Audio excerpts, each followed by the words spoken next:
Good day, everyone. My name is Becky Haynes, and welcome to the Landrum HR webinar series. As we kick off a new year of training, we're going to spend some time today discussing HR trends for 2023. I know you'll find this topic interesting, and should you have any questions along the way, please submit them in the questions pane. A recording of this presentation will be sent out to everyone registered following the webinar. It's my privilege to introduce my colleague and our speaker, Justine Carroll. Justine is a senior certified HR professional with 25 years of experience in a variety of industries. She has experience as an internal HR director, a principal in her own consulting business, as well as 15 years in the PEO industry. Good morning, Justine. Good morning. Thank you so much for that great introduction, Becky. I am delighted to be your guide today as we explore the trends that are shaping up for 2023. So on behalf of Landrum HR, thank you so much for joining us. So let's take a look at our agenda for today. Understanding the annual shifts is crucial for any industry to keep pace with rapid developments that are happening. Roughly 1/3 of our lives are going to be spent at work. So that's a long time, right? So we definitely want to make sure that we are in a job or creating a job and environment that is satisfying and fulfilling. So as many companies are navigating this tricky labor market, which we all have been hearing a lot about, it's really important to take a step back and understand what is really going to matter to employees. So although it seems like we have a lot of content to cover today, we will be sending out materials afterwards. So let's get started. So crafting an effective workplace.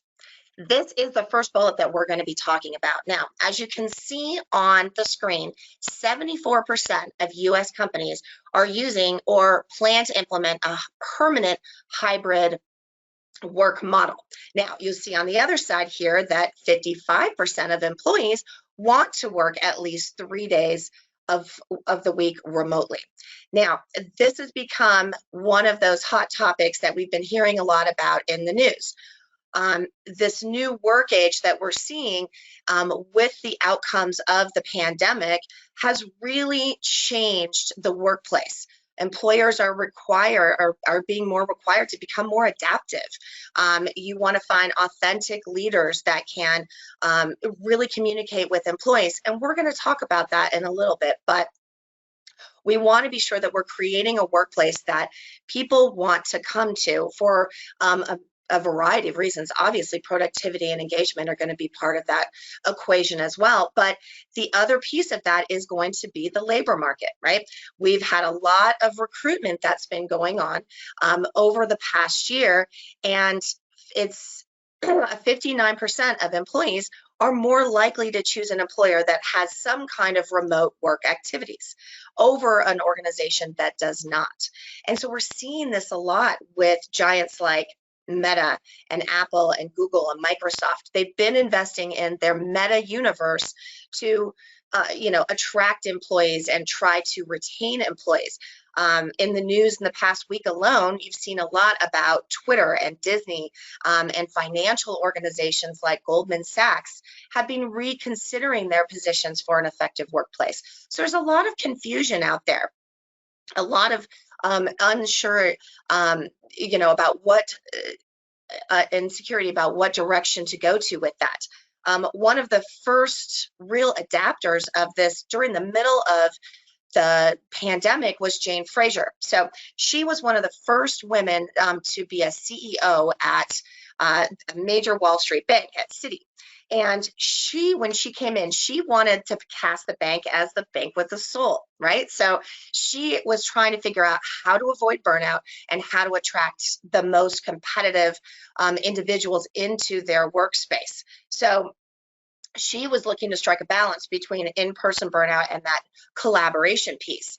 Just recently, in the past few days, she has acknowledged that for some individuals, working remotely is not the best option. So they're going to bring back some of their bad performers back into the office to help them with collaboration, develop those knowledge, skill, and ability. So you can see that this is a very, you know, fraught scenario with a lot of different obstacles for organizations to overcome.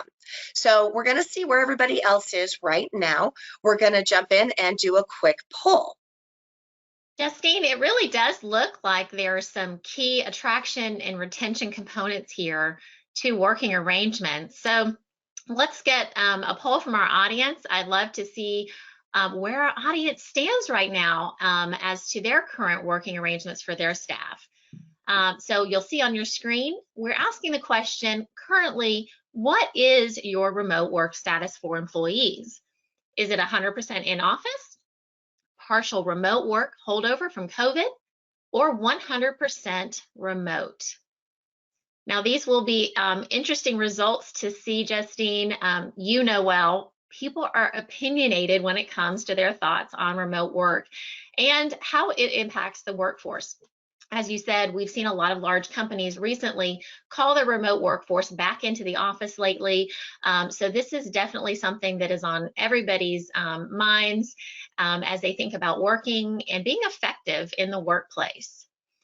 All right, it looks like those answers are still coming in. Yep, you're right right. Now, It looks like we're at about 35% that say they're 100% in the office, and 35% that they have an intentional blended approach. And these results are what we expected. So let's talk a little bit about how we got here. We've really run the gamut as far as how we've gotten to where we are now. So when COVID-19 started, there was a panic, right? Everybody wasn't sure what to do. People were throwing individuals out into remote work without any real effective guidelines. So you had employees that might have moved away from their hubs of business.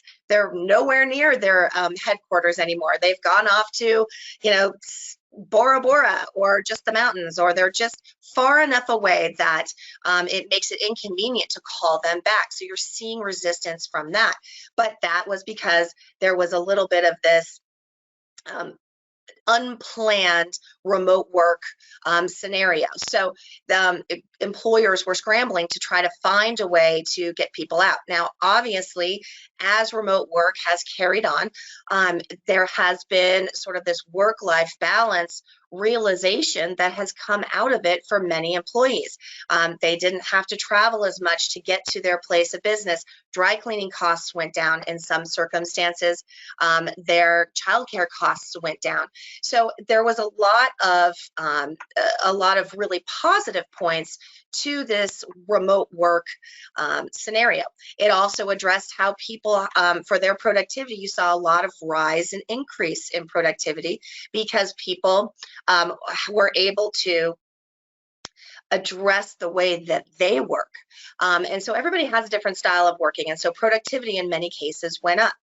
And for remote jobs, one of the other perks to it was this geographical boundary that may have prevented us from having top talent went away as well. So you were able to reach talent that you might not have been able to reach in the past. So it really had a lot of opportunities. But there were some downsides when you have groups that are not as familiar with your industry. Maybe they're starting a new career. Maybe they're still growing and emerging in that particular career. They need additional collaboration. They need additional training. And those are things that you tend to see more in an in-office environment. So when you call people back to an in-office only, there are a lot of perks to that as well. That collaboration just can't be beat. And that is not just when we talk about work, right? That is that one-on-one sort of connection with employees that individuals really do well with. So not every personality likes that chit chat that happens at the desk or at the water cooler in the break room, but as a whole, humans are very social animals. And do better when they have a group to talk with, to bounce ideas off of, to have that training opportunity, maybe about standard operating procedures in your organization that really benefits an individual. But there is an increased time cost to them as well as resources. Those things that they were seeing that they had saved on, gas prices, dry cleaning, all of those costs, the way that they are most productive, maybe they're most productive early in the morning or late at night, or later in the day even, those kind of go away with that in-office only scenario. Some of the challenges that some of these challenges are met with the hybrid workplace, and that's why you're hearing so much about it. But to be honest, not every position can be remote. So you have to be thinking about what works best for your organization. The reason the hybrid model has gotten so popular is that not only are organizations still trying to compete in this war on talent by attracting and retaining their employees, but they also are trying to make sure that they're developing their resources the best they can. And we're going to talk a little bit more about that as we're going along this afternoon. But one of the things that I think can happen in a hybrid workplace is there are new obstacles for managers to overcome. There is a different type of integration and communication style with managers to their employees. There are things that you may not have had to think about before, like how do you get people to take meals or rest breaks, which are still important when individuals are in a hybrid environment. How are you managing posters? What's the best practice for your environment? So having the hybrid is still an experiment, and let's be honest, we're nowhere near out of the woods as it relates to this, but having those conversations and starting somewhere is where we're seeing a lot of companies go. So one of the things that we learned with the pandemic is that employees are adjustable. They really have been able to adjust to this new normal that we're seeing, and it's still evolving. And so what we're seeing in the most successful business environments with this hybrid model is that managers are getting a little bit more creative in how they are ensuring collaboration. How are they making more effective communication challenges? It becomes a scenario where managers like to think about when can we get back to the way it was, and I'm not sure we'll ever get there, to be honest with you. I think that we need to start thinking forward in terms of what do we need from a business now. Sometimes the past is more comfortable because it's what we're most familiar with. It's what we've used in the past that we thought, well, it's not broke, don't fix it. And I think that happens a lot with especially in a work environment. But you have a certain demographic that has been begging for this remote work prior to the pandemic forcing it into a scenario. So I think that when you look at where we're going, my biggest piece of advice in trying to craft the effective workplace is going to be having those conversations. How are you going to benefit your workplace the best? And that means trying to understand the experiences of the people that you're working with. What do the needs of the people tell you? What is the environment saying? Like I said, not every environment can be 100% remote.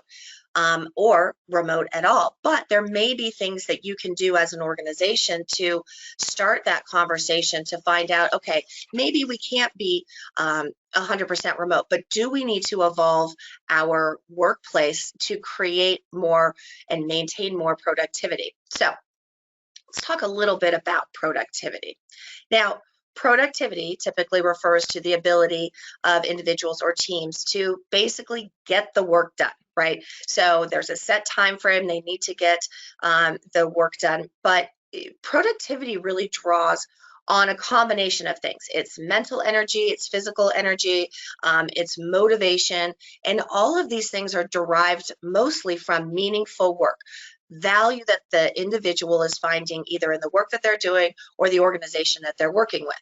So when you talk about productivity in this mixed environment that we've been talking about with the hybrid or the remote or the in-office only, you still want to be thinking about strategies that are going to help your employees improve their focus, boost efficiencies. As I mentioned, people have different work styles that sometimes we're better supported in a remote work environment. So we need to be thinking about, as we draw them back to the office, what is going to best suit them? And are there challenges, or are there things that we can put into place that will help them be more successful? Typically individuals focus intently for anywhere from periods of 50 to 120 minutes. Now, taking breaks helps restore that, right? It helps restore the motivation. It retains the information better for them.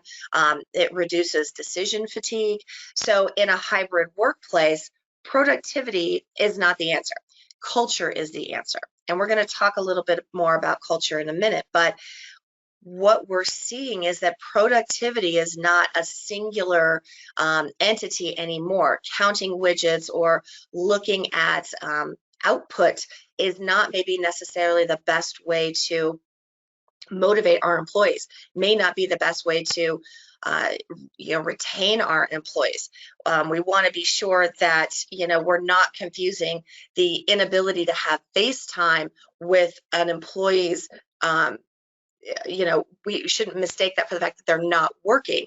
And so that requires a shift in perspective in terms of where we are going and what we need to expect from employees, and how productivity works with engagement. They really are no longer singular entities in there. So let's talk a little bit about the duality of productivity and engagement. So there's a lot going on this slide. So we're going to work through it just to make sure that we have time to talk about everything. So as we talked about, many leaders and managers really miss those old visual cues of knowing that people are being productive, right? They see them hard at work. They're talking in their cubes. They're in they can walk down the hallway and they can see them in the conference rooms. When you're not seeing that all the time, your immediate question to yourself is, are they doing the work? And that is what I mentioned before a second, that it's the output. That's an output thought process, right? You have to see it to know it's happening, but that may not necessarily be true. And so as a result, you have employees that are feeling the pressure to prove that they're working, and that digital footprint is becoming overwhelming, and it's creating some burnout for your best employees.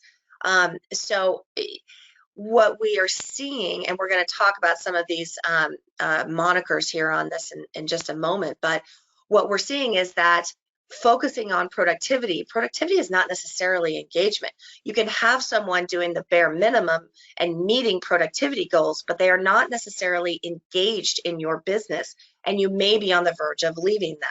So those things that made them good citizens before, where they would go to every meeting, they would stay late, they would take on extra work willingly, they would reach out proactively and say, yes, I'll take that project on. We're seeing a drop in that because the productivity and the engagement are not equally balanced. So let's talk a little bit about these big terms that we've been hearing so much about. So the Great Resignation, right? We kept hearing about that in 2021 and into 2022. And the Great Resignation started happening right as COVID started trending down. And so you started seeing individuals who were, they had such a sense of freedom, or they had such a sense of better work-life balance, or whatever they had received during the pandemic. They decided that as they were getting called back to the office, things about their jobs were no longer tenable. And so they decided, you know what, I'm going to leave this job and I'm going to go off and I'm going to find something else, or maybe I'm going to change my careers. And they just started changing and quitting their jobs in droves, right? So that was the Great Resignation. Now, as the market has shifted a little bit, we started seeing people, the looming of layoffs. People started being a little bit more conservative in their decision making financially. Then they weren't as apt to make that big jump into the great unknown without a job or without maybe the best paying job that they could have. So now all of a sudden they were like, well, maybe I'm not going to leave my job, but I am no longer going to put in the effort that I used to make. I'm just going to put in the bare minimum of the productivity. So you're starting to see that cycle, I hope. And that phenomena was called quiet quitting. Also called a little bit act your wage was a very big hashtag related to that. So people started pulling back, pulling away from that good citizen idea where they no longer wanted to go to those mandatory happy hours. They were tired of getting watched on video all the time. So they were just, or they were getting IM'd constantly. Are you on, are you on your Outlook? I don't see that you're busy. People weren't respecting the time zones they were in. So there's, creating more of that digital overwhelmed footprint. So you're starting, I hope, to see this cycle that was happening. So the Great Resignation led to the quiet quitting, which led to less outcome with your people. Now, notice I said outcome, not output. So you want to make sure that, again, you're not creating this synergy unknowingly, right? So part of how that works with employers is, this one of the terms you'll see on here is labor hoarding. Now, this is something that we've all done in terms of an organization, right? Somebody leaves, you don't necessarily backfill the position for a number of reasons. Sometimes it's financial, sometimes it is you just realize you don't need all of those duties for that person to do. And so sort of farm out some of those things to the other individuals. And so then you end up having, sort of this boon for you financially to say, okay, we don't have to pay that on a balance sheet. But what that ends up happening is your best achievers are getting that burnout. They start thinking about that quiet quitting because they're wondering, why aren't we backfilling for that role? What's going on with it? And so they're not getting the communication you can see on the productivity side that helps them have real career growth, which you'll see on the engagement side. So you're seeing how these two things work together. Constantly. So unknowingly as a business, you could be feeding into this quiet quitting by overloading your top performers, by making them, by watching them all the time and tracking their productivity instead of, encouraging the communication of it and looking at the outcomes of what they've been able to do, creating a culture that reinforces that. So you end up, sort of creating your own problem unknowingly. Career cushioning is another one that you hear a lot about right now. So career cushioning is when an employee is half out the door. So they're not quite leaving yet. It's part of the quiet quitting, but they're not quite leaving yet. They're actively, but not really aggressively looking for another job. But if something fell into their lap, they might take it. So they're not really invested. So their productivity is down. This is where that quiet quitting is coming in again. But the other part about career cushioning that we're seeing in certain circumstances is some employees that are 100% remote have two jobs. So they're very efficient at doing their job. And so they have taken on another, maybe full or part-time position while they're still working for your organization because they're unsure about what's going on in terms of their future there, or they're unhappy there. Now, this is your worst nightmare, right? You are like, oh my gosh, this is why I was watching them. This is why, 50% of hybrid managers struggle to trust their employees. They're very worried about it. But I think the problem that we have here is that it's communication. We need to make sure that we are doing more to communicate and engage with our employees so we can start that positive cycle the right way. We can make sure that we are creating an environment that they want to work in, that we're not necessarily creating this distrust between the two of us. We don't trust them, they don't trust us, they don't know where the organization is going, they don't know if they're going to be laid off. And so let's talk a little bit about that mistrust with the quiet constraint. So quiet constraint is when you have an employee who has all the knowledge. and they used to readily share that knowledge, and they used to be your top performer to train people, or they used to be your go-to person. So if you have a question, go talk to Mike. If you have a question, Sally is your person for that. And now they're not sharing as readily. So they're basically keeping their information to themselves in order to protect their position, because they don't know if they're going to get laid off. So hopefully you're seeing this cycle and how this works together, and how as an organization in 2023, it's going to be on the employers to make sure that we are engaging our talent, that in order to retain them, we're going to have to work a little harder. We're going to have to do a little bit more in terms of communication, the style of managers that we're hiring, how they're engaging with our people, and making sure that we're not unnecessarily losing individuals. So this graph is very colorful, but I think it's very impactful. So this survey talks specifically about the best way for me to develop my skills is to change companies. So if 2022 was all about hiring, 2023 is going to be about developing and investing in your employees that you want to retain. So you can't hire your way out of a recession. Recruiting has gone from HR's second highest priority to its 8th. So we are seeing a big shift here for 2023 in terms of reinvesting in engagement, reinvesting in some of the things that are going to keep our employees with us and to keep that retention and not lose your most important assets.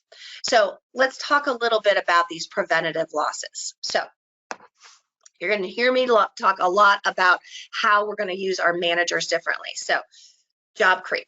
It happens all the time. It happens to the best of us because roles expand, right? What you start off with sometimes in a role, as your business changes, as the market needs change, you may find that the role has changed and expanded. And in the past, not as big of a deal because individuals were eager to be good citizens of your organization and they're happy to help out. But certain activities that may have been considered above and beyond before, they're not seeing the benefits of that uber engaged behavior for themselves now.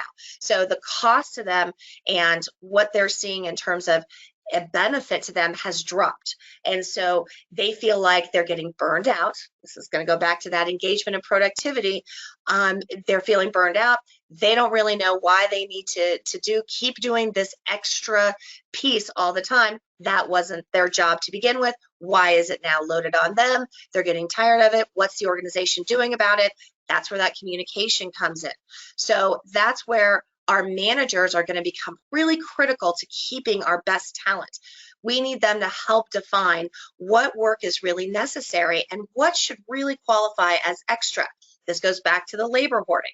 So hopefully you're seeing how this is all a holistic picture then in a way to protect our employees from leaving.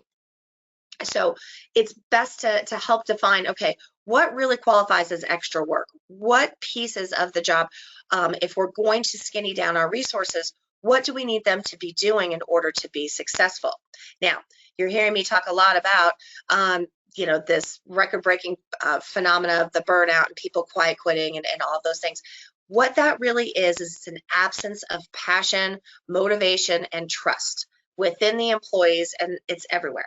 The thing that is going to change that is a good manager. That manager being trained to engage with your employees properly, to create authenticity, to be emotionally professional with them, but still engaged with them. And that is that meaningful communication that you're seeing on here. And that's a shift. I mean, let's be real. We all talked about, in the past, oh, don't get too close to your employees. You don't want to get into their personal drama. You don't want to know too much of them. And it helps you, it doesn't help you make really good decisions. COVID kind of changed all that, to be honest. So we want to make sure that we've changed as managers and as businesses to collaborate differently with our employees. Leaders need to be more available to connect with employees. And the leaders of a business need to make sure that they're giving their frontline managers the time and the resources so they can connect with the employees to make sure that they're doing that effectively, that those communications are talking about things that are meaningful to employees, how well they're doing, recognize the job that they're doing, that they have the expectations of where the organization is going, and they know how that role fits in. So we're going to talk about that in a minute. But the key to all of this is that manager training. Stay interviews are one of those things that, we all know that once an employee has decided to leave, it's too late. I'm sure all of us have experienced that moment where someone says, oh, we're leaving, and you're like, oh, no, let's talk about it. Let's figure out a way to make this work. And they have that, nope, too little, too late sort of expression on their face. We want to prevent that. So we want to talk to them. This goes back to that communication piece, making sure that we know what's driving employees' well-being. We know what insights that we need to have in an employee experience. Now, part of preventing those losses is making sure that everybody is on the same page. That transparency is going to be really important. And there's a lot of pieces to it, right? It affects morale because people know what's expected of them. They know where the organization is going. So that enhances accountability. It encourages feedback options. We always want to make sure that we're giving the most information, so we're all on the same page. I can't tell you how many times that I've seen organizations who have had a downturn but have been upfront all along about what's been going on. You hear it, the colloquial term is the why, right? You're always talking about the why, but it really makes a difference if you've been telling your employees the direction of the organization, the direction of the department, and we'll get into this in a little bit about mission and purpose, but if you're communicating what's really going on and what they can anticipate when something bad happens, or there's a downturn of a change in hours, a change in pay, furloughs or layoffs or something to that effect, it's not been a secret. People don't like to be blindsided. And when people are blindsided, they get angry. And we don't want that, right? We want to keep that feedback open on both sides so we can make sure that we're keeping our talent engaged. Now, one of the big pieces of this is pay transparency. And this always is a little bit scary for employers because it can be potentially disruptive. But it's becoming a big issue across the nation in terms of how pay equity is being looked at federally and by state. So when you hear pay transparency, you immediately think, oh, I'm going to have all my employees walking around and they're going to be talking about how much they're being paid, and that's going to cause a lot of disruption. Possibly, but if you've taken steps to make sure that there is a rhyme and reason, there's a design to your compensation, it will be less disruptive because you have an objective way to explain, well, Sally makes this much because of this position, this knowledge, skill, and ability, this education. Bob makes this much because of these other factors involved in there. So that's what pay transparency is when you talk about it internally. But pay transparency also includes salary data on a job application, and this is becoming a more it's a rising change in legislation that's really come up. California and Washington State, theirs went into effect January 1st this year. New York State is had a similar change this year in terms of pay transparency. Colorado and New York City already have pay transparency laws in place. Maryland and Rhode Island require that salary position or salary info has to be provided upon request. So what you want to be aware of, why I bring this up, is that when you're recruiting in other states, being able to ask salary questions about how much they used to make, how much, or posting those salary requirements in a job posting may be, may be a compliance thing. So you may need to make sure that you are posting that information. Historically, the reason for that pay history and those salary questions on applications is to make sure that certain groups are not, being potentially unexpectedly or unintendedly in a more financially constrained scenario. So this all comes in with when you're talking about these remote workers, right? And we're having this opportunity with some remote positions to get that talent somewhere else, right? So we want to be sure that we are putting ourselves in the best scenario by avoiding some of those outmoded compensation designs, corrections for compensation only once a year, basing, pay too much on gender or other outmoded ways of considering pay. You're never going to be able to chase the dollar, as it were. So you can't keep up with the market all the time. So you want to be sure that you're creating and designing something that your employees understand and that they can live with and you can talk about freely. So transparency, again, it affects morale and encourages accountability. So that's how these things work together in terms of avoiding preventative losses. You don't want somebody going down the block just for $1 more because they just found out that, Susie is getting a different compensation than they were, and they felt like they had been cheated in some way, shape, or form. If you have some transparency, you're going to have less of that loss. It's not always going to work, of course, but you definitely want to try to give yourself every opportunity to keep your individuals. And one of those biggest ways to avoid preventative loss is purpose and mission. So you heard me talking a little bit about this purpose-driven organizations earlier. And this, people hear purpose and mission and they think about the plaques, right? People know what our vision is. People know what our values are. We have them on the wall. We are very upfront about it. But if we're not able to change, if we're not able to hire against huge salaries, right? Chasing the dollar, as I just said, you want to be sure that you're preventing loss by having meaningful work. Now, if you look here at some of this percentages here, meaningful work keeps people at organizations longer. Now, is it a silver bullet? Of course not.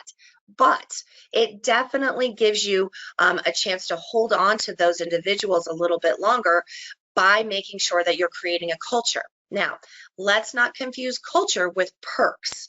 When we talk about culture, we're talking about a holistic employee experience. And we're seeing, especially in 2023, how culture directly impacts that cycle that we talked about, that productivity and that engagement.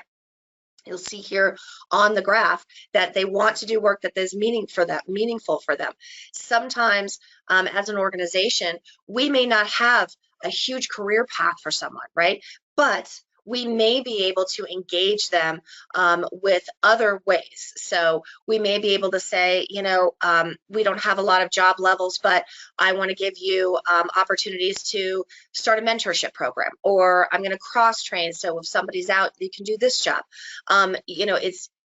There's a lot of opportunity here to, again, have that transparency across your organization to make sure that you are giving them the opportunity to know that their values and their career goals are aligned with the company's. So they want to know that where they want to go from their career or their department or their smaller, they may have smaller incremental goals like certifications and things like that. You want to be able to meet that. And it may not always happen, but it's the purpose-driven organization, that transparency that will help you retain those employees a little bit longer when they're seeing that effort. And there's a lot of purpose-driven organizations out there. Patagonia, they changed their mission statements just in 2018. Ben and Jerry's, they have their mission statements about advancing human rights. IKEA, they have a commitment to sustainability. Lush, those are those beauty bars that are in the mall. They have their purpose is reduce water usage and plastic packaging. So there's a lot that goes into building this culture, and we're going to talk a little bit about that here in just a minute, but we thought now would be a good time to take a poll about culture. And one of the tools that we're seeing, or one of the tools that is going to be part of building that culture is something that's been in the news a lot, which is diversity, equity, and inclusion. So I don't want you to think about the words so much as we're going to explain sort of how you can use that to your benefit without sort of getting wrapped into some of the other, more politicized pieces of it. But now's a good time to do a poll to talk a little bit about what you know about DEI. All right, Justine, thank you so much. I think that it will be interesting to see what's going on with are attendees and their organizations when it comes to DEI? So the poll today is, where is your company with DEI efforts? I don't know what DEI means. We don't currently have a DEI plan. It's important, but I don't have the resources. We have a strategy, but we need to do more. Or we're fully committed to DEI and have a robust plan. Now, even though we're hearing so much about DEI in the last 2 or 3 years, I do often wonder, Justine, how many companies are actually being intentional with planning for it. It does take resources, and resources both in time and money. And as we all know, that's not always something that businesses have and a lot of extra in, right? So make sure that you're going ahead and selecting where your company's at. And it looks like we're still collecting responses. And it looks like 46% have said we have a strategy, but we do need to do more. That's excellent. I am very excited about these poll results because they really are very indicative of what's going on out there with DEI. Now, DEI came to the forefront in 2020 and really picked up steam in 2021. Unfortunately, it also got very politicized, and something that was, I think, initially intended to make the workplace more equitable turned into a very politicized topic and word choice. So I'm going to challenge you to be thinking about it differently. When I think about DEI, I'm really thinking about the collection and sort of getting an understanding of the insights into your organization's employee experience. And that employee experience is driven by a lot of different things, but particularly demographics.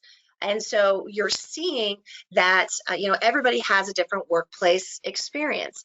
And so when you talk about DEI, I like to think of it from a perspective of, how are we creating community in an organization? How are we making sure that, again, we're feeding the right productivity and engagement loop?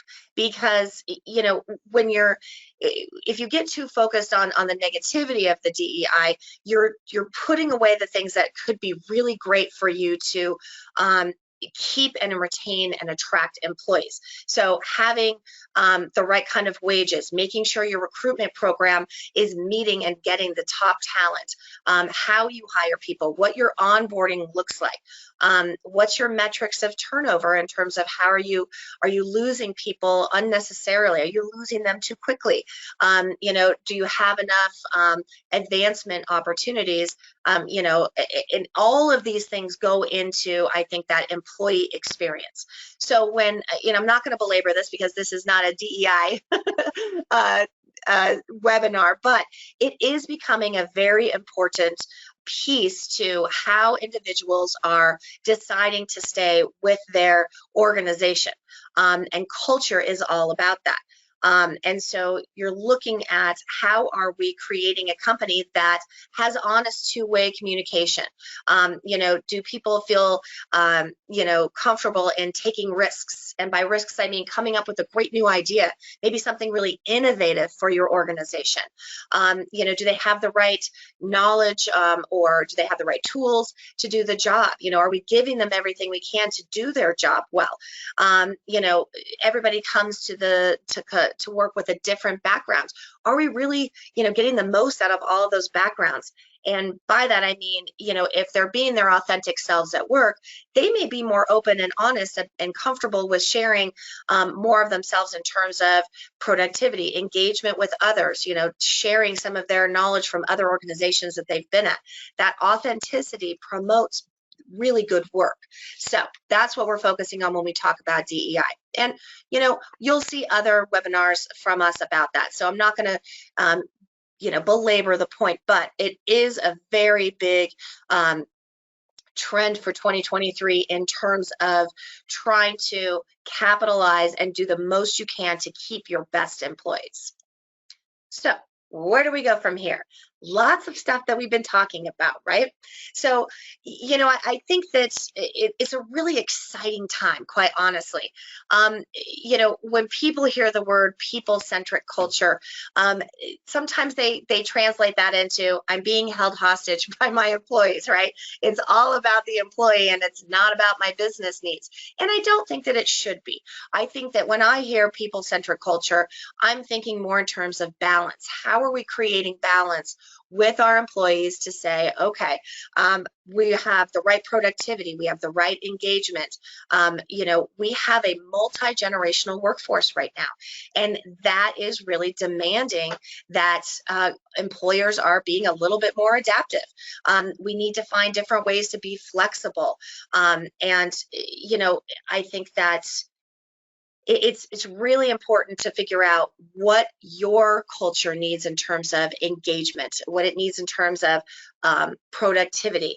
And there's a lot of things that are out there. We need to figure out how to make people want to come to work, right? You always hear that. They don't want to come to work. Nobody wants to work anymore. I think maybe they do. I think what we're trying to figure out is what's going to make them want to come to my work, right? What's going to make them want to stay at my work? Do they understand their jobs? Do they know how that job contributes to the success of the organization? This goes back to that transparency that we were just talking about. There are 3 reasons why people don't do well in an organization. 1, they don't know what their job is. They don't have the right resources or tools to do their job. 2, they weren't trained properly to do their job. And then 3, they don't have the will to do the job. There's a disconnect between the kind of position they want to be in or the kind of company they want to work for and what's going on in their specific circumstance. Now, the first 2, we can do something about, right? It's very easy to make sure that I've trained them enough. I've made sure they have the right skills. They've got the right SOPs to do their job. I gave them the right resources. I've done all these things. First 2 are easy. The third one is the tough one, right? That is that, nebulous one that has to do with internalizing that discrete effort from an employee that says, yes, I want to work hard. Yes, I want to be here. And harnessing that third factor that's going to make your employee successful and therefore the department and therefore the company is really about developing efficient ways to create real communication, to create accountability with them. And the only way that's going to happen is if you have a manager that is willing to engage in an authentic manner to develop and really hear your employees. I think that there's a lot of ways that you can do that, and especially in these sort of varied environments, sometimes that means thinking outside the box. There are lots of things you can do to sort of promote more community. I have a couple clients who have a no Zoom rule on Fridays, right? No Zoom calls on Fridays. Some companies have rules about no meetings on Fridays at all, which I don't know if that's really going to be that productive for a business, but they're listening to their people. They got to those decisions by saying, okay, what can I do to hear what they want? Because let's be, honest, there aren't always opportunities to give them exactly what they want, right? We want to try and find a balance. It should not be all employee and it should not be all organization. It should be a symbiotic relationship that they're getting what they need and we're getting what we need from a business. So that balance, that partnership is always going to be evolving. So, we need to be thinking about different ways to continue to grow that collaboration. That could be hosting Ask Me Anything sessions with leaders or managers to say, I'm going to be on this, I'm going to be in this conference room if you have an on-site culture, or I'm going to be on this Zoom call. You can ask me anything. Again, creating that communication to create more positivity, so people know transparently, there's that word again, to where the organization is going. How do they fit into that piece? Creating equity between teams. You may have really great senior managers, and being on that team is awesome, right? Because they know how to manage and They do door dashes for everybody once a month and everybody eats together, but a more junior leader hasn't even thought about that, and that group is suffering because they don't have that same culture and they're feeling resentful to the other group. So finding those equities in your culture to either by group or by location is going to be really important to help create some of these greater balances. So when you talk about, all these trends that we've been talking about today, a lot of it, you're probably, hopefully, seeing a trend that has to do with this, sort of trying to find the best way to make the most of the resources we have. Like I mentioned, you can't recruit your way out of this. We've got to try to do the best with the people that we have. We don't want to lose the good ones. We don't want to burn the good ones out. So we want to make sure that we're doing the best that we can. And this year in 2023, it's really going to be about, as an organization, how are we going to invest in that? So I certainly appreciate you spending your time with me this morning. I'm hoping that people have some questions. I think we've left a little bit of time for that. So I am excited to see what questions have come up. Becky, what have you seen so far? Well, we do have some questions that have come in. That was great information, Justine. Thank you for that. The first question that we have is, what do I do about employees who won't take their breaks working remotely? That's a good one. That is a good one. That is one of the biggest challenges that we're seeing, is those sort of incremental management challenges that when you're seeing an employee every day, how do I make them take their breaks, especially if they're a non-exempt employee. Rest breaks and meal breaks, those are still going to be in place in terms of having a remote worker. So I would say it all starts with conversation. I think you need to make sure that these individuals know what your expectations are, again, that you're being transparent. Yep, I'm going to put it in there again, about what your expectations are from a day-to-day basis in terms of productivity, in terms of what those basic standard operating procedures are going to be from your work. So in the same way that you would expect them to file a report when they were done, or clock in or clock out, I think, making sure that they realize that just because they're not visible to you, you still have those same expectations on them. I would treat it more like a performance issue than anything else. It's a very good question. That's great. And I think too, sometimes, Justine, it's a matter of us leading by example. So celebrating the fact that somebody went to lunch today with a friend might be a good thing for a remote office. All right, we Absolutely. have another question that's come in. What if I have an employee who won't come back into the office? Can I let them stay remote because they're so critical to my business? That is a good question. And we do get a lot of that because as HR professionals, we have really, done a lot of educating around creating consistency, right? Treating everybody the same. And I think that, when these sort of exceptions come up, we're really unsure about how to maintain them and what to do in those circumstances. I think it starts with creating a practice around your remote work policies to begin with, sort of setting some guardrails up, if you were to say, okay, these are going to be the types of roles or positions or circumstances that we are going to allow hybrid work to continue. And that way you still have that consistency to fit in, and then you can see whether or not that individual's role may fit those circumstances better, and so you can put them in a remote or a temporary remote role. I mean, just because they want to be all remote doesn't mean you have to allow it, but again, if they're a good resource, you don't want to lose them. So you want to start that conversation. That's where that communication comes in. That's where that manager is going to be key to say, how do we best want to approach this problem? The short answer is yes, of course you can let them work and you can have exceptions to the rule. But if you have too many exceptions, all of a sudden there is no rule. So you do want to try and strike a balance there to make sure that you're really doing everything you can to be similar as it relates to factors that are hard and fast, like job position, location, things of that nature. Good question. That was a great question. All right, we have one more question that's come in.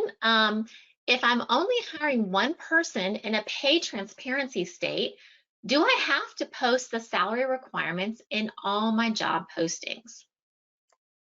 That's another tough question. The pay transparencies, because they are so varied by state, I think this is definitely something that we at Landrum can help you with. And I think it's important to reach out to your HR contact, like myself or Becky or any of our HR team, because there are going to be different circumstances for each state.